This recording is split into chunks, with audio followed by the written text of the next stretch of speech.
धीर रेडियो पर आप सुन रहे हैं अंतर्राष्ट्रीय समसामयिकी से जुड़ा ग्लोबल अफेयर्स कार्यक्रम और मैं हूं विवेक ओझा। आज हम बात करेंगे G20 energy and climate joint ministerial meeting और भारत के उससे जुड़े हुए हितों के बारे में।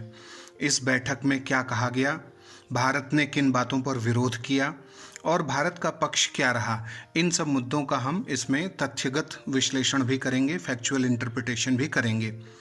भारत ने हाल ही में G20 एनर्जी एंड क्लाइमेट संयुक्त मंत्री स्तरीय बैठक में G20 देशों को प्रति व्यक्ति ग्रीन हाउस गैस उत्सर्जन यानी per capita green house gas emission में तत्काल कटौती करने का अनुरोध किया है। भारत का कहना है कि G20 के देशों का प्रति व्यक्ति ग्रीन हाउस गैस उत्सर्जन वैश्विक औसत यानी ग्लोबल एवरेज से ऊपर है। अब जब बात पर कैपिटा एमिशन की हो रही है तो हम लगे हाथ ये भी जान लें कि G20 सदस्य देशों में कौन से ऐसे देश हैं जिनका पर कैपिटा एमिशन बहुत ज़्यादा है और भारत इसे घटाने की बात कर रहा है।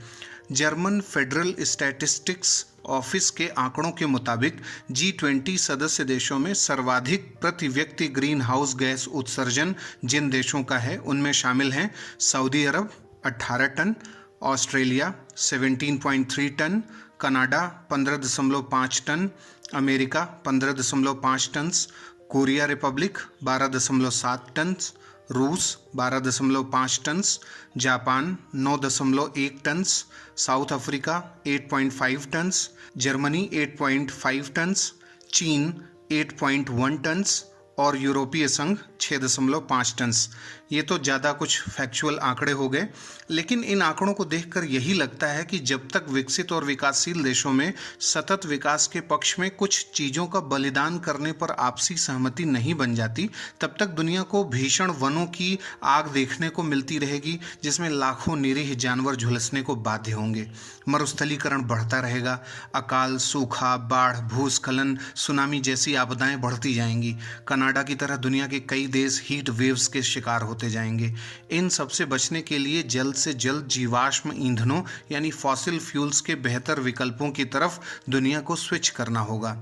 इटली इस समय G20 का अध्यक्ष है और उसने इस मीटिंग के बाद कहा कि चीन, भारत और रूस से वार्ता और सहमति बनाना इस बैठक में बहुत कठिन रहा और कोई सार्थक निष्कर्ष नहीं निकल पाया।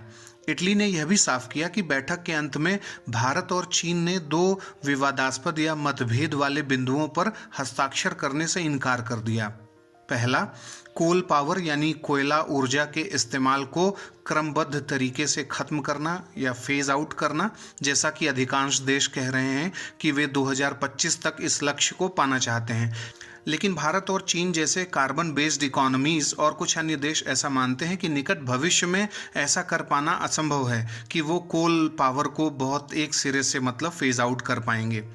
दूसरा मुद्दा जो इसमें विवाद का विषय बना, जिस पर भारत ने साइन भी नहीं किया, वो यह था कि G20 के सदस्यों में यह मुद्दा मतभेद का विषय बना कि पेरिस समझौते 2015 के मुताबिक वैश्विक तापमान को 1.5 डिग्री से 2 डिग्री सेल्सियस की लिमिट तक बांधा जाए या फिर और कठोर लक्ष्य तय कर अगले एक दशक में ही 1.5 डिग्री सेल्सियस के लक्ष्य को पाया जाए। भारत और चीन जैसी अधिक कार्बन बेस्ड इकोनॉमीज ने इस बैठक में पेरिस समझौते के हिसाब से ही इस मामले में कार्य करने पर बल दिया है और इस मुद्दे पर हस्ताक्षर नहीं किया। यानी भारत का मत है कि 1.5 से 2 डिग्री सेल्सियस से अधिक वैश्विक तापमान को न बढ़ने देने के पेरिस समझौते के लक्ष्य, तरीकों और टाइम पीरियड से कोई छेड़छाड़ की जरूरत नहीं है। इटली में हुई वर्चुअल बैठक में भारत के पर्यावरण मंत्री ने कहा है कि विकासशील देशों को पर्याप्त वित्तीय और तकनीकी सहायता मिलने पर ही जलवायु कार्यवाही की गति तेज हो पाएगी। भारत के पर्यावरण मंत्री ने 16वें G20 शिखर सम्मेलन 2021 में पर्यावरण मंत्री स्तरीय बैठक के दूसरे दिन वर्चुअल तौर पर उपस्थिति दर्ज करते हुए दोहराया कि विकासशील देशों को किया गया मदद का वादा पूरा नहीं किया गया है और विकसित देशों को इस दिशा में अब गंभीरता से सोचना चाहिए, तभी स्कॉटलैंड के ग्लासगो में COP26 शिखर सम्मेलन में भी कुछ सार्थक परिणाम निकल सकेगा। भारत का हमेशा से मानना रहा है कि UNFCCC के CBDR सिद्धांत का उचित अनुपालन कर विकसित और विकासशील देश सतत विकास की राह पर मजबूती से बढ़ सकते हैं।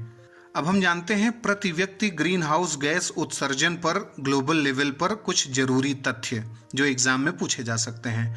यहाँ पर जर्मन वॉच की 2 महत्वपूर्ण रिपोर्ट्स का जिक्र करना जरूरी है। पहली रिपोर्ट का नाम है क्लाइमेट ट्रांसपेरेंसी रिपोर्ट 2020 और दूसरी का नाम है the brown to green report 2019। इन दोनों ही रिपोर्ट्स में जर्मन वॉच का कहना है कि G20 देश लगभग 80% ग्लोबल ग्रीन हाउस गैस उत्सर्जन के लिए जिम्मेदार हैं। साथ ही यह समूह ग्लोबल GDP के 85% के लिए भी जिम्मेदार है। इस रिपोर्ट में कहा गया है, यानी ये जो दोनों रिपोर्ट्स हैं उनमें कहा गया है कि G20 देश यदि वैश्विक तापमान में कमी का लक्ष्य 3 डिग्री सेल्सियस नहीं बल्कि 1.5 डिग्री सेल्सियस कर दें तो 70% नकारात्मक क्लाइमेट इम्पैक्ट से बचा जा सकता है।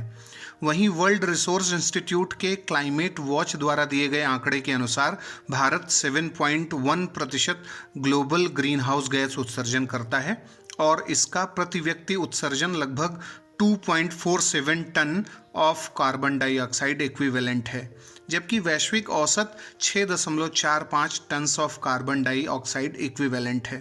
भारत का साफ कहना है कि भारत का कैपिटा एमिशन अमेरिका के मुकाबले 7 गुना कम है, चीन के मुकाबले 3.4 गुना कम है और यूरोपीय संघ के मुकाबले 3 गुना कम है। प्रति व्यक्ति उत्सर्जन में कमी करने से ही कार्बन स्पेस खाली हो पाएगा, ऐसा भारत ने इटली में हुई बैठक में कहा और ऐसा होने पर ही विकासशील देशों की विकास आकांक्षाओं को समर्थन दिया जा सकेगा। अब बारी है आज के सवाल की। जलवायु परिवर्तन और ग्लोबल वार्मिंग से निपटने के लिए बहुचर्चित CBDR सिद्धांत निम्नलिखित में से किस संस्था द्वारा दिया गया था? आपके ऑप्शंस हैं A IUCN द्वारा, B वर्ल्ड रिसोर्स इंस्टीट्यूट द्वारा, C जर्मन वॉच द्वारा या फिर D UNFCCC द्वारा। आप अपने उत्तर हमें कमेंट बॉक्स में बता सकते हैं। जल्द ही एक अन्य प्रोग्राम के साथ हम हाजिर होंगे।